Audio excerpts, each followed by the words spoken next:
guys, my name is Arin Jadot, and this is Arin's Voice. Today we're going to be interviewing Representative Koster of the Republican Party. Thank you, and I hope you enjoy. Hi guys, today we're here with Representative Koster to talk about issues related to students. So let's get started. Hello Representative Koster, how are you? I'm doing great. How are you? I'm good. Good. Thank you for your time. Absolutely, my pleasure. So, do you want to get started with the first question? Let's do it. I'm ready. Okay. Now, the first question I want to ask you about is one that I think is extremely important to students all across America, and especially in Florida: gun violence.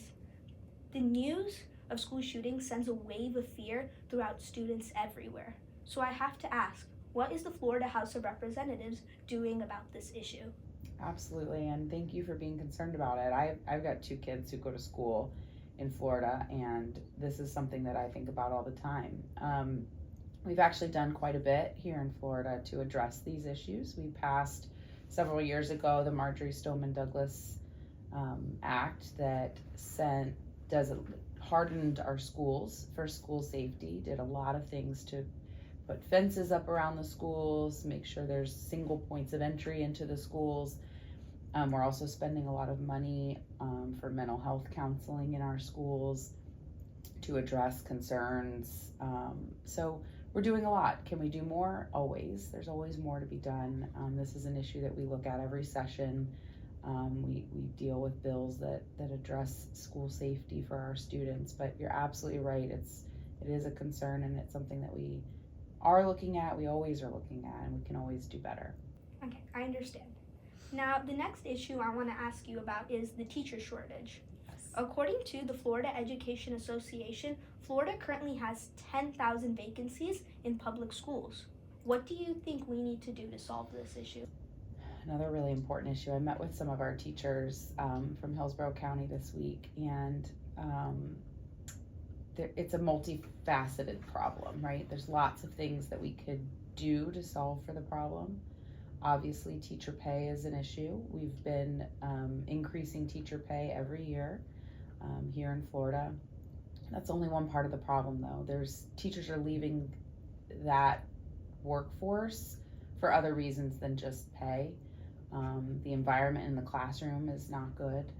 The students are not respecting their teachers, and the teachers don't want to be in the classroom anymore, unfortunately. So we need to figure out globally how we can fix that problem and find ways to support our teachers and change the narrative about what being an educator is all about, so that we can get more good teachers to come into our state. I understand.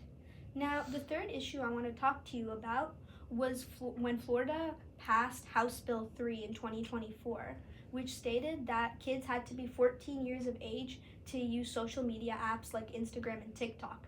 Do you support this bill, and how do you plan on enforcing it? Absolutely. I did support the bill. I voted yes on it. I think social media has been incredibly damaging to our kids. Again, I've got two small kids of my own. They're not allowed to have social media on their phones. I think we need kids out in the streets playing again like they used to. Yeah. So yes, I absolutely supported it. In terms of enforcing it, it's already it's working. A lot of the apps require certain age verification. In fact, my son, just the other day on one of his video games, he needed an age verification, and I had to actually put in my driver's license, and it had to look at my face and make sure that I really was who I was portraying myself to be. So there's already steps in place. The social media platforms are working with us to do what we've asked them to do. But yeah, absolutely, I think it was a great bill. Yeah, I understand. Now, the next question I want to ask you about is literacy rates. The National Assessment of Educational Progress had a new study which rated Florida as 21st in reading test scores, but now it shows that Florida has fell to 43rd. What do you think we need to do about this? We need to do more. We passed several years ago, I can't remember, it was a bill about literacy where we were putting books in every kid's backpack. Any kid that was below a certain poverty level was getting free access to books. We can always improve, right? We have some of the best education systems in our state, and our higher education's wonderful. We need to keep working. We need to keep doing the important work. I think our school choice options and opening up different avenues for children in the state to not just be stuck in one option for school has also increased the competition and allowed for better options for students. That's one piece of the puzzle. But again, like all of these issues that are really important, they're difficult issues that need to be approached from lots of different angles. Yeah, I understand. Now, what advice would you give to students interested in public service? Well, certainly they should get to know you because you're killing it. You are you're a remarkable young man, and I cannot imagine that your parents are not incredibly proud of you. But get involved. Meet your local elected officials. There's lots of volunteer opportunities to work with your local officials and understand what it means to be elected and what the process looks like. Come on up here to Tallahassee and see what we do.